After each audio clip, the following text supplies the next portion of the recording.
For many women, pregnancy is joy. But for Amara, every pregnancy ended in blood, tears, and silence. 3 times she lost a child, and the reason was closer than she ever imagined. Hello, my dear friends, and welcome once again to Tales by Larinzy. This is the home of powerful stories, stories that teach, warn, inspire, thrill, and guide us in the journey of life. If you're new here, please don't forget to like, share, and subscribe.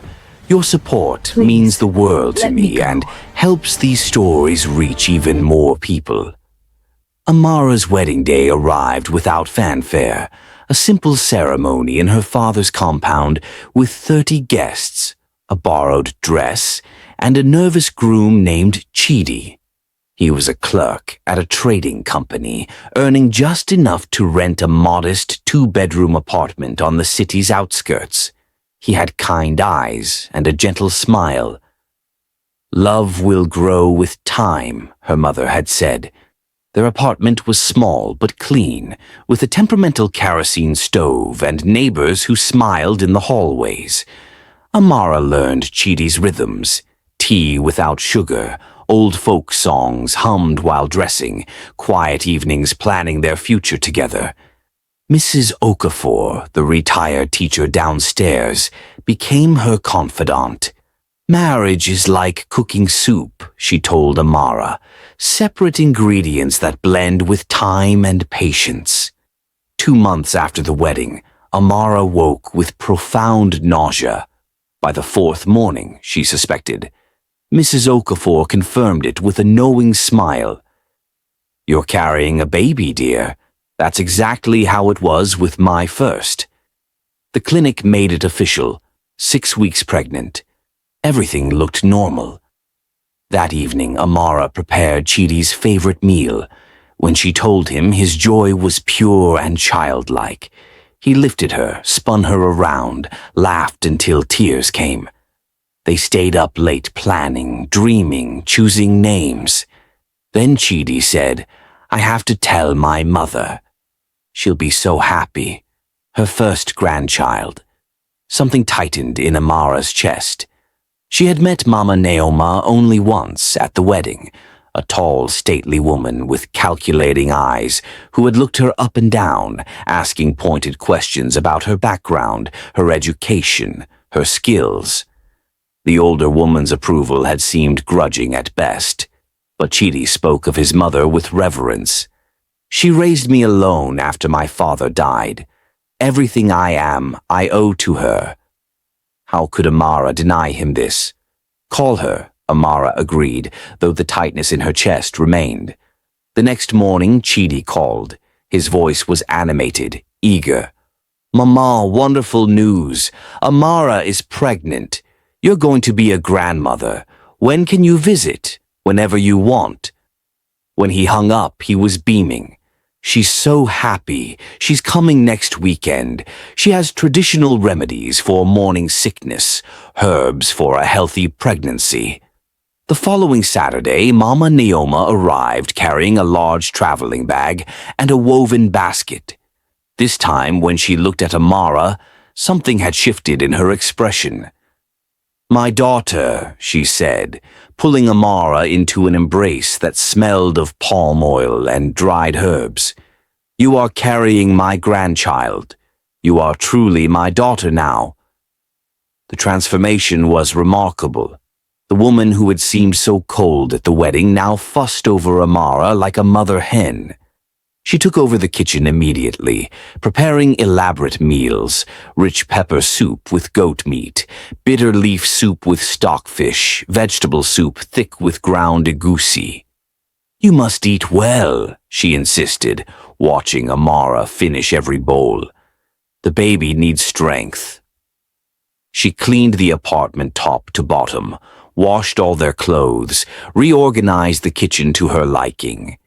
In the evenings, she told stories about the village, about Chidi's childhood, about their family's ancestral land. Her voice was surprisingly warm. Chidi was delighted. "You see, my mother has a good heart. She just needed time to accept you." Yet sometimes when Amara woke at night to use the bathroom, she would find Mama Naoma standing in their bedroom doorway, perfectly still, watching them sleep. "Just checking that you have enough blankets," the older woman would say. Every morning, Mama Naoma prepared a special tea from dried herbs. It had a bitter, earthy taste that made Amara's stomach clench. "This prevents miscarriage," she explained. "It strengthens the womb, helps the baby attach properly. You must drink it every morning without fail, hot, on an empty stomach." When Amara asked what was in it, Mama Naoma waved off the question. "Secret family recipe, passed down through generations. Every ingredient is natural, used for centuries. Nothing harmful, only helpful." The tea left a strange aftertaste that lingered for hours. Sometimes Amara noticed Mama Naoma's lips moving silently, as if reciting something under her breath. But when Chidi expressed concern about traditional remedies, Amara felt foolish mentioning these observations. "My mother knows many remedies," Chidi assured her. "That's village knowledge, passed down through generations." After 2 weeks, Mama Naoma returned to the village. "My farm needs tending, but I'll come back soon. Rest as much as you can. Don't carry heavy things. Don't stress yourself, and drink the herb tea every morning. I'm leaving enough for several weeks." The apartment felt strangely empty after she left. 3 days later, the cramping started. At first, just a dull ache. By evening, sharp spasms that doubled her over. When she saw the blood, she knew. At the hospital, a tired-looking doctor examined her efficiently. "I'm sorry. You've lost the pregnancy. It happens, especially in the first trimester. These early miscarriages are more common than people think." The grief that followed was unlike anything Amara had experienced. Not just the loss of the baby, but the loss of all the dreams she'd attached to that pregnancy. Chidi tried to be strong, but she heard him break down on the phone when he called his mother. Mama Naoma returned within 2 days, but this time the warmth in her eyes had been replaced by something else. Disappointment, perhaps. Frustration. "These things happen," she said briskly, "but we must not lose hope. You will conceive again. You are young and strong." She stayed for a week this time, cooking and cleaning as before, but there was something different about her manner. She watched Amara more carefully, asked more questions about what she ate, who she spoke to, where she went. The scrutiny made Amara uncomfortable, but she told herself it was just concern. When Mama Naoma returned to the village, Amara felt relieved. "Give yourself time to heal," the doctor had advised. "Wait at least 3 months before trying again." 2 months later, Amara missed her period again. This time, the positive test brought more fear than joy. Chidi was cautiously optimistic. "We'll be more careful this time. You'll rest more." And once again, he called his mother. Mama Naoma arrived like clockwork. Same traveling bag, same basket of supplies. This time, her instructions were more specific, more insistent. Amara was to stay in bed as much as possible during the first trimester. She was not to lift anything heavy, not to do any strenuous work. She was to drink the special herb tea every morning and evening without fail. "The first 3 months are critical," Mama Naoma emphasized, her eyes boring into Amara's. "This is when most women lose their babies. You must be very, very careful." The regimen was strict. Mama Naoma took over every household task. She cooked every meal, specifying exactly what Amara should eat and how much. She monitored Amara's rest schedule like a military commander, checking throughout the day to make sure her daughter-in-law was lying down. At night, Chidi would hold Amara close, whispering reassurances. My mother means well.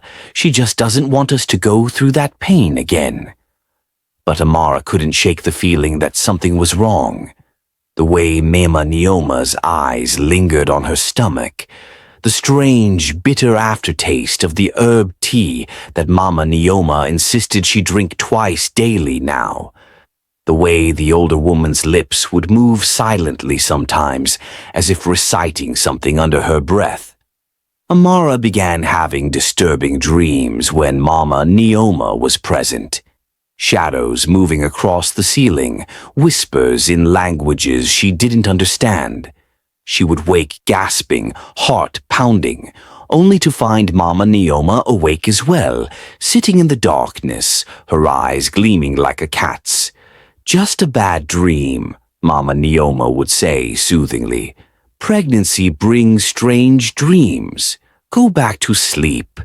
But Amara noticed these nightmares only occurred when Mama Naoma was present. When the older woman returned to the village after 3 weeks, the dreams stopped. The pregnancy continued. 1 week, 2 weeks, 3 weeks after Mama Naoma's departure.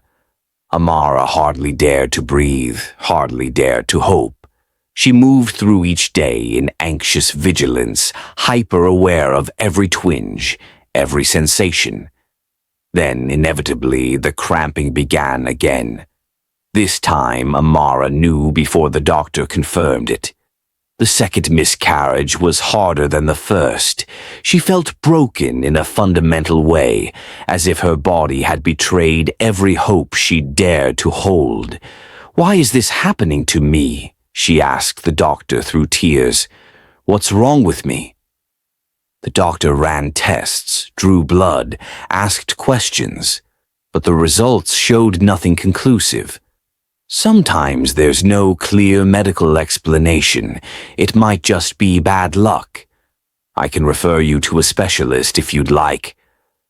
But they couldn't afford a specialist. The hospital bills had already strained their budget to breaking.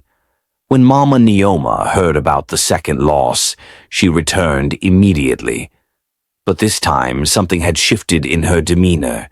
She seemed almost disappointed.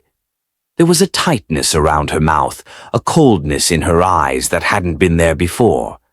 "We must try different herbs," she announced. "Stronger medicine. I will consult with the elders in the village." She stayed only 3 days this time. When she left, her usual warmth was conspicuously absent. After she left, Amara found herself thinking about patterns. Mama Naoma's visits, the pregnancies, the losses, all following the same sequence.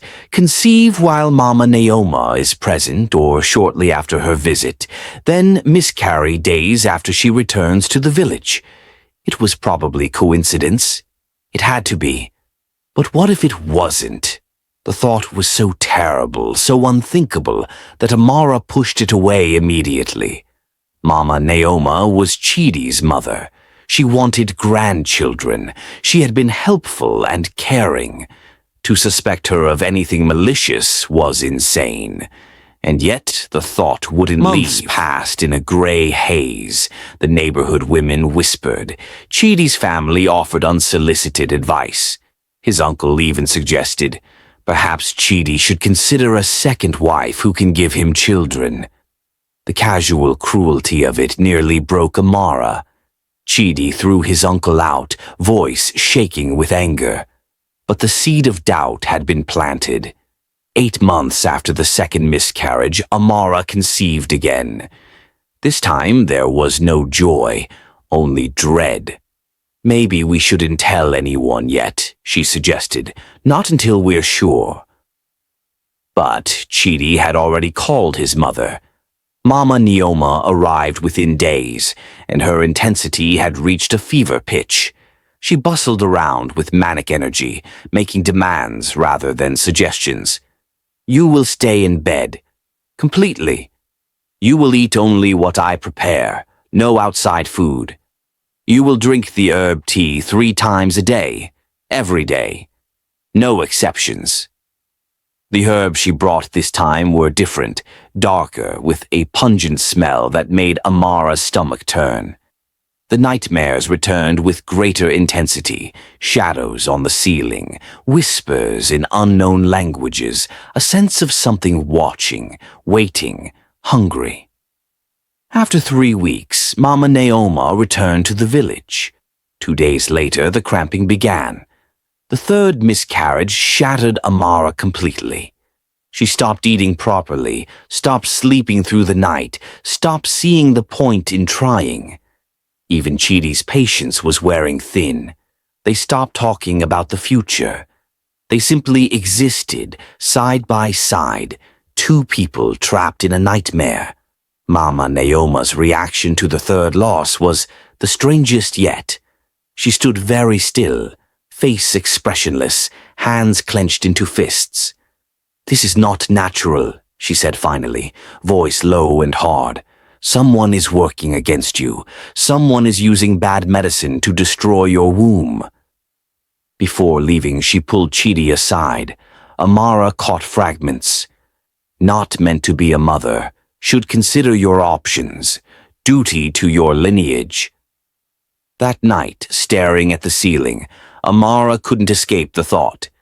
3 pregnancies, 3 losses, all following the same pattern. What if it wasn't coincidence? 2 months later, Chidi suggested Amara visit the market. "It will be good for you to be around people." Moving through the Friday crowds, Amara saw an old beggar woman in tattered rags, a tin cup beside her containing a few coins. Something made Amara stop and give her a handful of bills, more than she could afford. The beggar's eyes snapped open, clear, bright, intelligent. "You have a good heart," she said, standing with surprising agility. "And great suffering. You have lost 3 children. Someone close to you is doing this." Amara's breath caught. "How do you know?" "I see many things. Your suffering is not natural. Someone is doing this to you. And you already know who in your heart, but you don't want to believe it because the truth is too monstrous." Despite herself, Amara asked, "What should I do?" The beggar leaned close, whispering words in an ancient language. "The next time you become pregnant, write these words on a white cloth in red ink. Place it under your mattress when the person comes to stay. They will be trapped. Their true nature will be revealed." She pressed a paper with strange symbols into Amara's hand. "Copy these exactly. You will see the truth. I promise." "How do I know you're not trying to harm me?" "Because I too was once where you are. I too lost child after child until someone showed me the enemy was closer than I imagined. I survived. And now, when I see someone with your pure heart, I cannot stand by and do nothing." 6 weeks later, Amara was pregnant again. When she told Chidi, he asked hesitantly, "Should I call my mother?" "Yes," Amara said, her heart racing. That night, while Chidi slept, she copied the symbols onto white cloth in red ink. The air thickened as she drew each line. She whispered the ancient words, then placed the cloth under their mattress, directly where they slept. Mama Naoma arrived 2 days later, following her usual pattern. But now Amara watched with new eyes. The way her smile never reached her eyes, her obsessive control over the herb tea, her midnight vigils. She forced herself to act normal, to drink the bitter tea without complaint, to follow all instructions. But inside she was coiled tight, waiting, watching. On the 6th night, Amara woke suddenly. The room was dark except for moonlight through the window.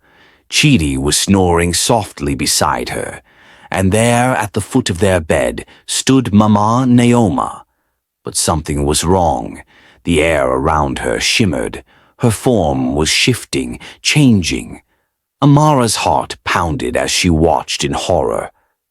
Mama Naoma's eyes were closed, face contorted in concentration. Her hands moved in complex patterns, murmuring something in that same ancient language. As Amara watched, Mama Naoma's form began to change dramatically. Her fingers elongated, becoming claw-like. Her back hunched. Her face began to distort, features melting and reforming into something no longer entirely human. Then suddenly the transformation stopped. Mama Naoma's eyes flew open, wide with shock and fear. She looked at her hands, half transformed, caught between human flesh and something with scales and talons. She tried to speak but only managed a strangled hiss, neither fully human nor fully whatever she was becoming. She staggered backward, body convulsing as she tried to complete or reverse the transformation. But she was stuck, trapped between two forms, unable to fully become either. The commotion woke Chidi. "What?" he started, then stopped, voice dying as he saw his mother's grotesque form in the moonlight. Human eyes in a face elongating into something reptilian. A too-wide mouth filled with too sharp teeth. Body covered in patches of scales mixed with human skin. "Mama?" Chidi's voice was small, disbelieving, the voice of a child discovering monsters are real. Mama Naoma turned toward them, and Amara saw her face clearly. A nightmare made flesh. "The cloth," Amara whispered, understanding flooding through her. "The beggar was right. The cloth trapped you. You can't hide anymore." "What cloth?" Chidi asked, confused. Before Amara could answer, Mama Naoma lunged toward the bed, clawed hands reaching for Amara's stomach. Instinctively, Amara rolled away, falling off the bed. Chidi jumped up, putting himself between his mother and wife. "Mama, stop! What's happening to you?" The creature backed away, shaking with effort as she tried to reverse the change. But it was no use. Whatever magic the beggar had taught Amara had bound her in this form, exposing her true nature. Amara turned on the light. The sudden brightness made the horror undeniable. "Get out," Chidi said, voice breaking. "Get out of my house." Mama Naoma looked at her son with those terrible eyes, human tears streaming down that monstrous face. She tried to speak and distorted words came through. "I only wanted strong grandchildren, your bloodline. Had to test, had to make sure." The words sent ice through Amara's veins. "You killed our babies," she said steadily. "3 times. You came pretending to care and you killed them." "Not kill," the distorted voice managed. "Consume, for power, for the family, the old ways. You wouldn't understand." "I don't understand," Chidi said, something broken in his voice. "How could my own mother—" A sound outside, neighbors' voices, concerned questions. The commotion had woken others. Mama Naoma's eyes widened in panic. If the neighbors saw her, her reputation would be destroyed. There were still laws against witchcraft, still mobs. She moved toward the window. Chidi grabbed her arm. "You're not running away. Everyone needs to see what you are." Please. "Please," she managed, Please, voice clearer, let me go. though her body remained monstrous. "Please, my son. If you ever loved me, let me go. I cannot undo what I have done, but I can disappear. You will never see me again." The knocking grew more insistent. Chidi looked at the monster wearing his mother's face. Love battling horror. Finally, he released her arm. "Go," he said quietly, "but I will never see you again. My mother died tonight." Mama Naoma looked at Amara. "You think you've won. But you don't know the price of the magic you've used. The beggar who helped you needs others to use this magic, to keep it alive. You've opened a door that can never be fully closed. Raise your child, and pray it never inherits the hunger." With impossible speed, she climbed out the window and disappeared. They told people Mama Naoma had returned to the village for a family emergency, that they were limiting contact with extended family. The pregnancy progressed. 1 month, 2, 3. Each milestone felt like a miracle. The weeks after Mama Naoma's disappearance were the quietest Amara had known since her marriage. No footsteps in the night, no bitter herbs, no whispered incantations curling through the darkness, just ordinary silence, the hum of the ceiling fan, Chidi's steady breathing, the distant sounds of neighbors. And for the first time, the silence did not feel like waiting for disaster. Amara returned to the clinic every 2 weeks. Each visit brought cautious smiles from the nurses, then genuine excitement.